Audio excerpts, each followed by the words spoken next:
Welcome guys to another tutorial. Today we'll be learning how to make a flounce. I'm going to be using this purple material for the flounce. Now it's been folded into two. If I open it up, it is like this. You know, for flounce it is always better and beautiful when you turn it with the same fabric. So I'll be cutting the material and the lining together. That is why I am folding it this way. You're going to fold it from the upper part down, just the way you see me folding like this. After you fold it like this, you will fold again the same way like this. So when you fold like this the same way, you will now iron it.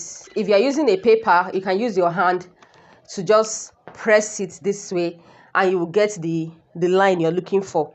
But I'm going to be using my iron to get the line. Now this is it. After ironing it, I'm going to open it back again. Now you open it like this. You can see we have the middle line. So you're going to draw a straight line. You're going to take your ruler and you'll be drawing a straight line. So that way we have one of our lines ready. Now you're going to take it this way again, like this. Now it's facing your own side. Instead of you turning it this way, now you're going to fold it like this. We want to get the second line. So after folding it this way, you also use your iron to press it so that you can get your middle line as well, the second line. Okay guys, so I'm going to open it back. So when I open it back, we have that middle line. Now you're going to take your ruler and you rule the line.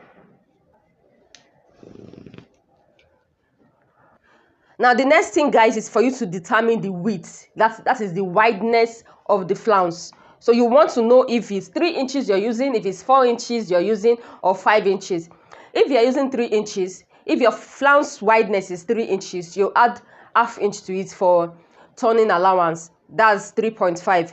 If you're using 3.5, you add ½ inch. Any measurement you're using, you add ½ inch to it. Now I'll be using 3 inches. So I'm going to add ½ inch to it. That is 3.5. Now you place your 3.5 on this midpoint. And you indicate the 3.5 on all the edges, all the 4, 1, 2, 3, 4. So you have to indicate your 3.5 there. You come over to this side. You indicate the 3.5. You come to this side and you also indicate the 3.5. So can you see we have all the 3.5 now on each angle point. From this midpoint here, you're going to be making a curve to meet this 3.5. So this is the first one we will be working on. So you make a curve to meet this 3.5. Now you can choose to use your free hand or you can choose to use your curve ruler. So just watch how I curve it. So take your chalk first, raise it up this way, then you curve it to meet this one here. So that is our first curve. Curve it properly. I think using your free hand will be better. Now this is the first curve.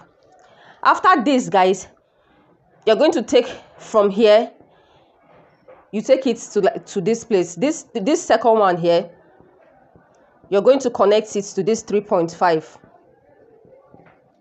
So you connect from, now this is the second one. This is the third one. So you connect also like this.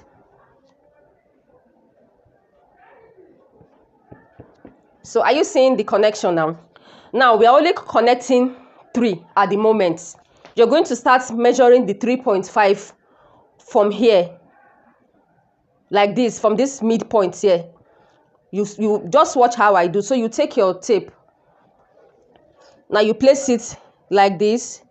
This is the 3.5. Now you start putting it on this curve. You start putting your tape, the 3.5, on this curve. This is how you do it. So you put it on this curve here. Can you see the way I'm doing it?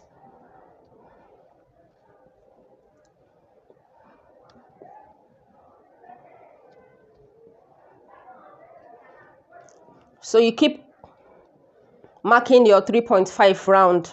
You can see that when we put it on this curve, we no longer need this fourth one here. This fourth one here was no longer needed. You place it here, you mark your 3.5, you mark your 3.5. Now you have to determine the length. You have to know the length of the flounce you are making.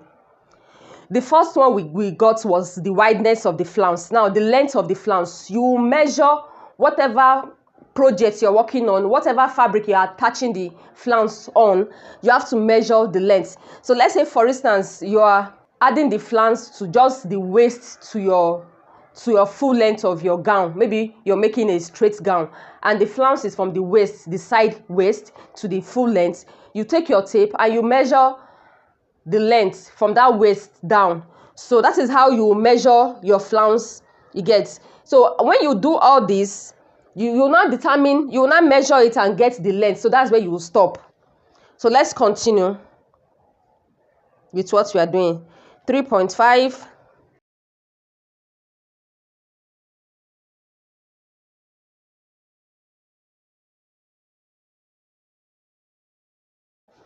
So you're just now going to connect all your lines together, because these are dotted lines.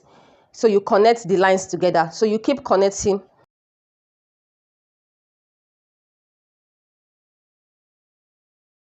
After connecting all our broken lines together, there's another thing you will do.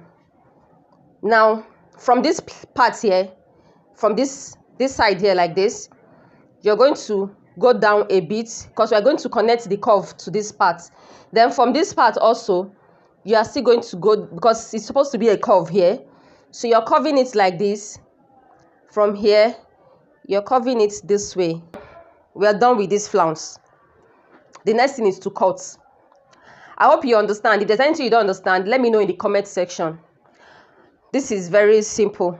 With the way I explain, I expect everybody to understand. Before I cut, I want to use my pins to just hold them down, so that when I'm cutting, it doesn't shift. The reason for that is because we are cutting both the lining and the fabric together. So you take your scissors and you cut from here. When you cut, you stop on this and you now continue cutting from this down part.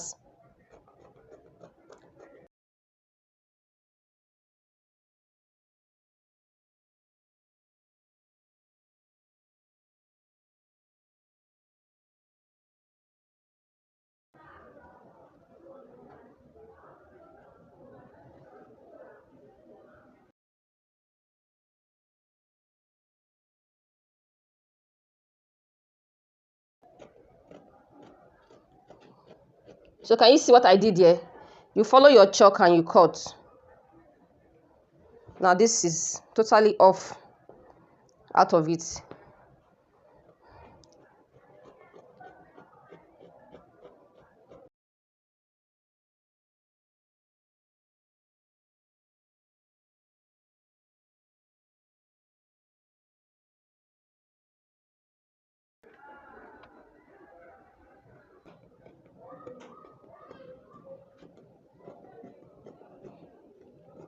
The way your chalk is, follow it. And you come to this part, yeah, and you cut it off. This one is totally off it. Guys, this is now your flounce.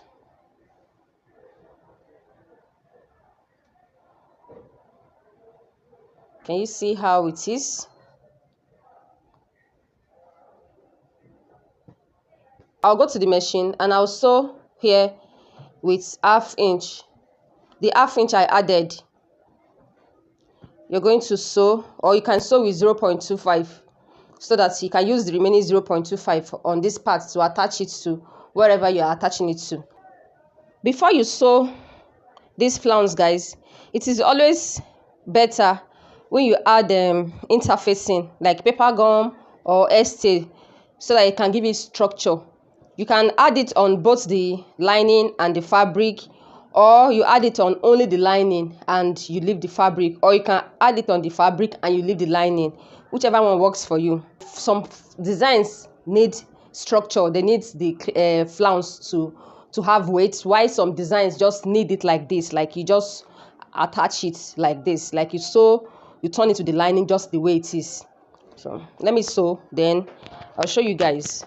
After sewing the hem, the down part, so I'm going to, you can choose to top stitch. When you sew like this, you can top stitch before you turn it. This is a tutorial, so I'm just trying to be fast about it.